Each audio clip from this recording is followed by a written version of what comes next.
Hello all, विजय batch के इस नए लेक्चर में आप लोगों का बहुत बहुत स्वागत है, जहां पर हम डे 2 में GS2 के 4 इंपॉर्टेंट क्वेश्चंस को डिस्कस करने वाले हैं। आई होप कि आप लोगों ने जो हमने फाइल मॉर्निंग में क्वेश्चन फाइल शेयर करी थी इन दी टेलीग्राम ग्रुप, उसको डाउनलोड किया होगा, उन क्वेश्चंस को लिखा होगा 30 मिनट के अंदर, और अब टाइम आ चुका है कि आप उन क्वेश्चंस का रिव्यू करो। और यहाँ पर मैं आप लोगों को बताना चाहूँगा कि जो हमारे आंसर्स हैं वो भी परफेक्ट नहीं हो सकते, उनमें भी इंप्रूवमेंट का स्कोप हो सकता है, लेकिन हम दोनों ने मिलकर, आप लोगों ने जो आंसर लिखे हैं और जो हमारे आंसर्स हैं उनसे मिलकर एक अच्छे आंसर की तरफ हमें पहुंचना है। ठीक है। और दोस्तों, जब भी हम विजय बैच के क्वेश्चंस की बात करेंगे तो यहाँ पर जो हमारा आंसर लिखने का तरीका होगा, it will be based on 3 step formula for answer writing. अब ये 3 स्टेप फॉर्मूला क्या है, आप लोगों ने पक्का इसको जाना होगा, समझा होगा। इस 3 स्टेप फॉर्मूला हम कहते हैं कि भाई सबसे पहले क्वेश्चन देखते ही आपको उसको समझना पड़ेगा कि क्वेश्चन में पूछा क्या गया है, what is the requirement of that question. और उसके बाद आप लोगों को उसमें कीवर्ड आइडेंटिफाई करने पड़ेंगे। कीवर्ड आइडेंटिफाई करना बहुत जरूरी है, क्योंकि अगर आप अपने आंसर में हर एक कीवर्ड को एड्रेस कर देते हो तो आपका आंसर ऑटोमेटिकली काफी अच्छा माना जाएगा as compare to other students. Second step क्या होता है कि आप लोगों को जो कंटेंट है फिर उस क्वेश्चन की रिक्वायरमेंट के हिसाब से देना है। ऐसा नहीं है कि जो हमें आता है हम वो पेश करेंगे, नहीं, जो पूछा गया है हमें वो लिखना है। और तीसरा रूल क्या है कि आप लोगों को अपने आंसर को सजाना है। तो सजाने का मतलब क्या है कि जो भी डाटा है, फैक्ट हैं, फिगर्स हैं, ठीक है, एग्जाम्पल्स हैं, वो हमें पेश करनी है अलॉन्ग विद द कंटेंट। इसको हम फॉर्डर मटेरियल कहते हैं, ताकि हमारा आंसर जो है वो बहुत स्पेसिफिक लगे और बहुत परफेक्ट लगे। ठीक है। तो शुरुआत करते हैं आज के लेक्चर की, और यहां पर यह है हमारा डे 2 ऑफ GS2, जहां पर हम 4 क्वेश्चन डिस्कस करने वाले हैं। और दोस्तों, यहां पर आप लोगों को बोला गया है कि अगर आप ज्वाइन करोगे इस पूरे इनिशिएटिव को और प्रैक्टिस करोगे तो थोड़े टाइम बाद आप महसूस करोगे कि आपके आंसर्स जो हैं काफी अच्छे होने शुरू हो गए। और अगर आप निरंतर 30 दिन इस पूरे इनिशिएटिव को ज्वाइन कर लेते हो तो you will be feeling a very good command over answer writing. पहला क्वेश्चन था हमारा from the topic parliament and state legislature, structure, organisation and functioning of the union and state executive and the judiciary. GS2 में जो unit 1 है उसमें सब unit 2 में topic आता है, और one of the most important topic for the HPS mains examination, क्योंकि लगभग हर साल हमें 1 या 2 क्वेश्चन इस टॉपिक से देखने को मिलते हैं। क्वेश्चन क्या था कि right a short note on the concept of judicial review in India. In India बहुत इंपॉर्टेंट है। अब दोस्तों, इस क्वेश्चन को पढ़ के आपको पहले तो ये समझना पड़ेगा कि why we are writing this question. हम इस क्वेश्चन को इसलिए लिख रहे हैं क्योंकि पिछले कुछ सालों में जुडिशियल रिव्यू हो गया, जुडिशियल एक्टिविज्म हो गया, पब्लिक इंटरेस्ट लिटिगेशन हो गई, ये बहुत ही इंपॉर्टेंट टॉपिक रहे हैं कमीशन के। मतलब हम किसी भी एग्जाम की बात करें, अलाइड हो गया, NT हो गया, HPS हो गया, इस तरह के क्वेश्चन हमें रेगुलरली देखने को मिले हैं, क्योंकि 4 नंबर में क्वेश्चन बहुत ही परफेक्ट बनता है। अब यहां पर जब हम इस क्वेश्चन का आंसर लिखेंगे उससे पहले हमें क्या करना है, हमें कीवर्ड आइडेंटिफाई करने हैं। तो यहां पर short note straight forward question है कि आपको थोड़ा सा अपना व्यू पॉइंट देना है वहां पर, किस पे, जुडिशियल रिव्यू पे, ये की पॉइंट है, और इन इंडिया ये बहुत इंपॉर्टेंट कीवर्ड है। तो इन दोनों पॉइंट्स को आपको एड्रेस करना है। तो इस क्वेश्चन की शुरुआत कैसे हो सकती है दोस्तों? सबसे बेस्ट तरीका रहेगा कि आप जुडिशियल रिव्यू को डिफाइन कर दो कि जुडिशियल रिव्यू होता क्या है। जनरली इंट्रोडक्शन में बच्चों को सबसे ज्यादा टेंशन होती है कि क्या इंट्रोडक्शन दे सकते हैं। तो जो बेस्ट पॉसिबल इंट्रोडक्शन मुझे यहां पर लगती है वो कंटेक्स्ट नहीं है, वो डाटा एंड फिगर नहीं है, ठीक है, वो सीधा क्या है कि आप लोग जुडिशियल रिव्यू को डिफाइन कर दो कि वो होता क्या है। तो सबसे पहले हम यही करेंगे कि जुडिशियल रिव्यू क्या होता है कि judiciary's ability to examine and assess the legality of a law और एन ऑर्डर। इसका मतलब क्या है कि फॉर एग्जांपल पार्लियामेंट ने एक लॉ बनाया या फिर एग्जीक्यूटिव ने एक ऑर्डर पब्लिश किया, ठीक है, एक एग्जीक्यूटिव ऑर्डर आया। फॉर एग्जांपल एग्जीक्यूटिव ऑर्डर था कि नीति आयोग को बनाया जाए और प्लानिंग कमीशन को रिप्लेस किया जाए। This is one executive order. और लॉ क्या है कि फॉर एग्जांपल ट्रिपल तलाक बिल। अब सुप्रीम कोर्ट इसकी लीगैलिटी चेक कर सकती है। लीगैलिटी का मतलब क्या है कि वेदर दिस लॉ या this executive order is as per the constitutional direction, it is within the limit of the constitution. तो इन पॉइंट्स को चेक कर सकती है, और अगर उसको लगता है कि नहीं, ये with in the limit of the constitution नहीं है, एग्जीक्यूटिव या लेजिस्लेचर अपने पावर डोमेन से बाहर जाके काम कर रहे हैं, तो वो उस लॉ को या फिर उस एग्जीक्यूटिव ऑर्डर को स्ट्रक डाउन कर सकती है। This is basically the judicial review. ठीक है। अब यहां पर ये पावर क्या है जुडिशियल रिव्यू की, कि ये कोर्ट्स की पावर है ताकि वो एग्जीक्यूटिव एंड लेजिस्लेटिव एक्शंस को चेक कर सके। अब जो जुडिशियल रिव्यू है इंडिया में, it is part of the basic structure. जो केशवानंद भारती केस में बेसिक स्ट्रक्चर डॉक्ट्राइन आई है, वहां पर सुप्रीम कोर्ट ने अपने डिफरेंट जजमेंट्स में बोला है कि जो जुडिशियल रिव्यू का कंसेप्ट है बेसिकली इंडिपेंडेंस ऑफ जुडिशरी से आता है, और जुडिशरी क्योंकि प्रोटेक्टर है हमारे कॉन्स्टिट्यूशन की, तो उससे पावर ड्राइव होती है। कुछ आर्टिकल्स भी हमारे कॉन्स्टिट्यूशन के जो ये पावर देते हैं, हम मेंशन करेंगे उनको भी और अच्छा आंसर शो करने के लिए। प्लस हम ये भी बताएंगे कि भाई इंडिया में जुडिशियल रिव्यू के 2 मेन पर्पस हैं। पहला मेन पर्पस क्या है कि वहां पर हम लेजिटिमाइज करते हैं गवर्नमेंट के एक्शंस को, कि क्या जो गवर्नमेंट एक्शन ले रही है वो सही है, वो with in the limit of the power है। और दूसरी बात हम ये चेक करते हैं कि क्या जो गवर्नमेंट है वो कॉन्स्टिट्यूशन से ओवर रीच तो नहीं कर रही। इन दोनों से हम बेसिकली जुडिशियल रिव्यू का पर्पस जो है वो डिफाइन करते हैं। अब जुडिशियल रिव्यू बेसिकली आया कहां से था, आपको हल्का सा लिखना पड़ेगा कि this is an American concept. Marshall जो थे वहां पे जस्टिस, उन्होंने उसको दिया way back in early 19th century. और उसके बाद इंडिया में, क्योंकि हमने अपने कॉन्स्टिट्यूशन में प्रोसीजर एस्टेब्लिश्ड बाय लॉ लिखा हुआ है आर्टिकल 21 में, वहां से हमें कंसेप्ट जो है रिफ्लेक्ट होता हुआ दिखता है। प्लस आर्टिकल 32 हो गया, आर्टिकल 226 हो गया, ये भी जुडिशियल रिव्यू को प्रमोट करते हैं। तो this is the standard content for the first question. अब बात करते हैं सेकंड क्वेश्चन की। अगेन आप लोगों को यहां पर स्पेसिफिक जो आर्टिकल्स है वो मेंशन कर सकते हो अपना आंसर और ब्यूटीफाई करने के लिए, ठीक है। आई होप आपने इससे बेटर आंसर लिखा होगा, but this is one sort of answer. Second question क्या है, again from the same topic, right a short note on the manner of election of the Indian president. Bharat के राष्ट्रपति का चुनाव किस तरीके से होता है, आपको उस मैनर पे जो है एक शॉर्ट नोट लिखना है। कीवर्ड क्या है, मैनर ऑफ इलेक्शन, ठीक है, और किसके, इंडियन प्रेसिडेंट के।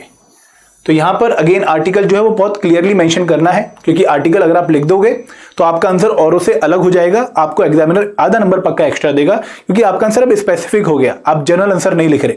अब दोस्तों यहां पर भी लिमिट है।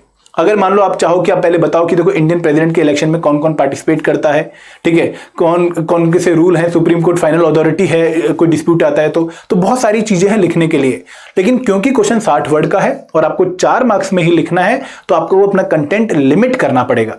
आपको देखना पड़ेगा कि भाई क्वेश्चन की रिक्वायरमेंट क्या है और उसमें बेसिकली पूछा क्या गया है, उसी स्ट्रेट फॉरवर्ड पॉइंट पे आपको आंसर लिखना है कि मैनर ऑफ इलेक्शन क्या है इंडियन प्रेसिडेंट का।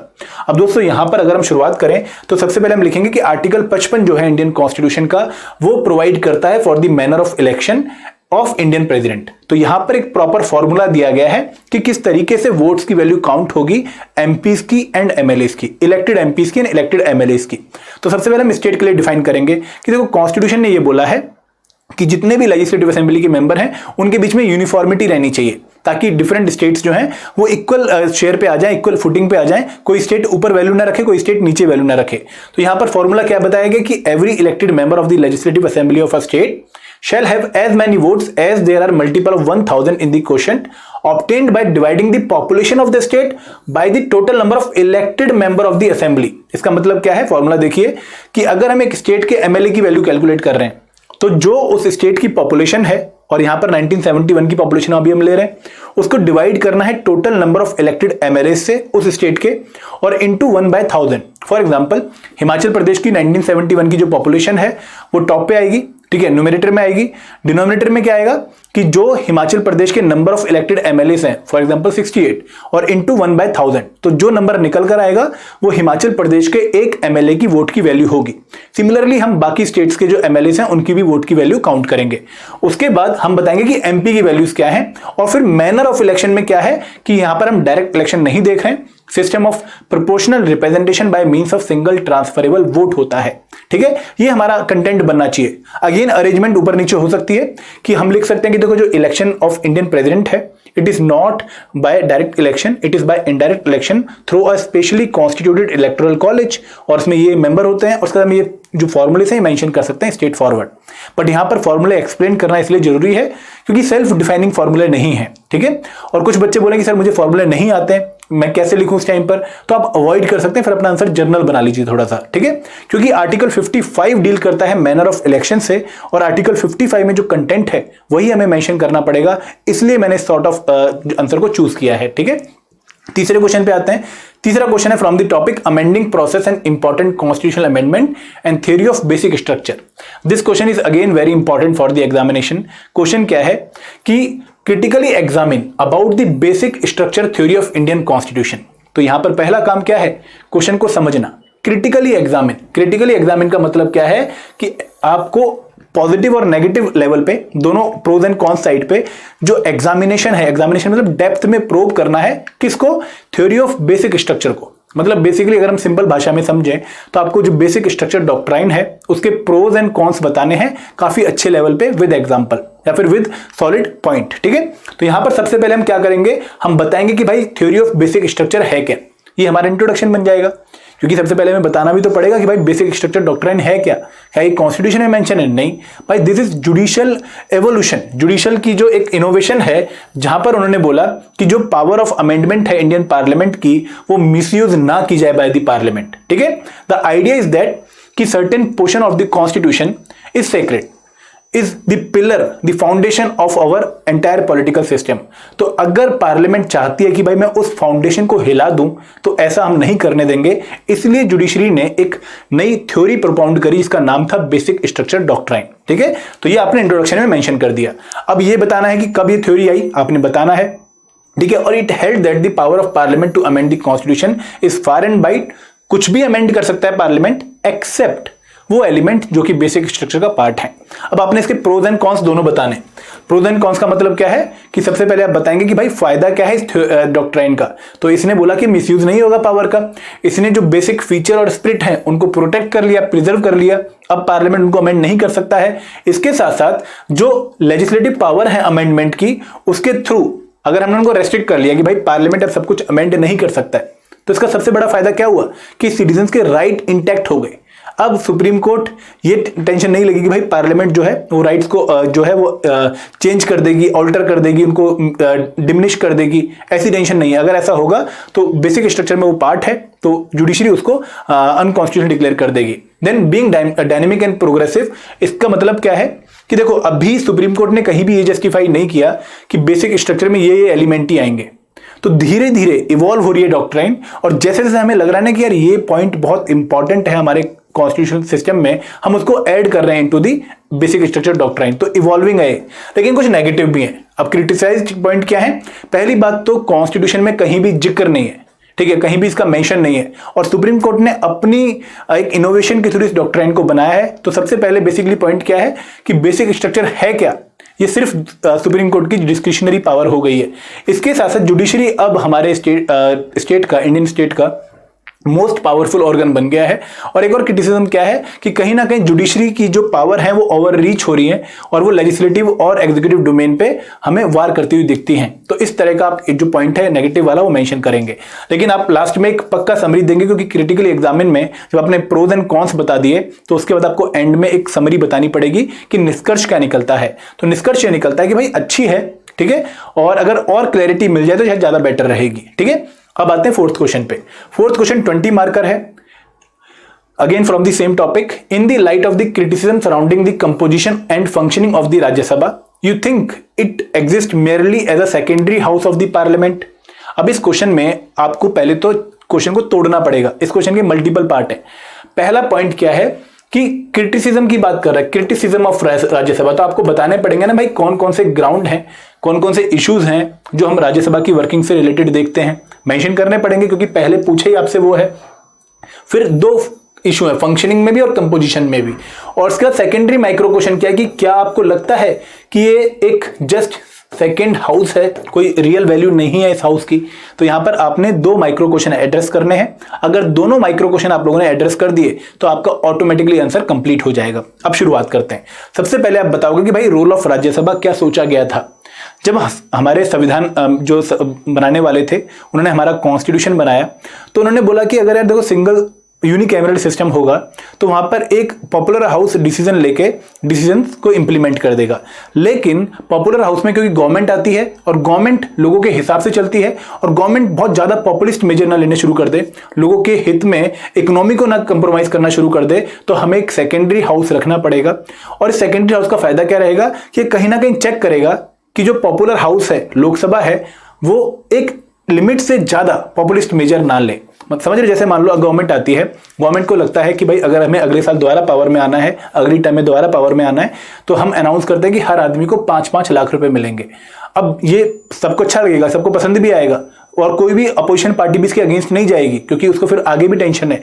बट क्योंकि ये मेजर हमारी इकोनॉमी को अफेक्ट कर सकता है, तो ऐसे पॉपुलिस्ट मेजर को कौन चेक करेगा? राज्यसभा चेक करेगी कि नहीं भाई, भले ही आप पॉपुलर हाउस हो, आपको गवर्नमेंट लोगों ने पावर दी है, ठीक है, लेकिन इसका मतलब ये नहीं है कि आप कुछ भी करो। तो एक सेकेंडरी हाउस बनाने का पर्पस क्या था, बाई कैमरल लेजिस्लेचर फॉलो करने का पर्पस क्या था कि एक चेक रहे, चेक रहना बहुत जरूरी था। ठीक है, और दूसरा पॉइंट क्या था कि हमारे बाइकैमरल सिस्टम में हमने स्टेट्स को रिप्रेजेंटेशन दी है इन द नेशनल पॉलिटी। किस तरीके से?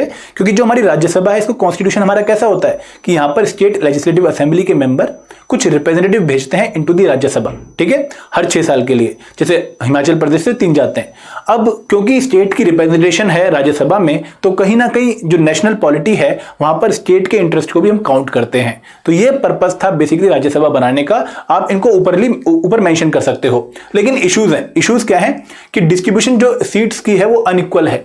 स्मॉलर सिस्टम को, स्मॉलर स्टेट्स को काफी नुकसान यहां पर देखने को मिलता है। फिर डोमिसाइल रिक्वायरमेंट जो हटा दी है, ठीक है, removal of domicile requirement has watered down the federal role of Rajya Sabha. अब इसको समझिए। देखिए पहले क्या होता था कि जैसे मान लो हिमाचल प्रदेश का कोई नागरिक है तो वो हिमाचल प्रदेश से ही राज्यसभा का इलेक्शन कंटेस्ट कर सकता था।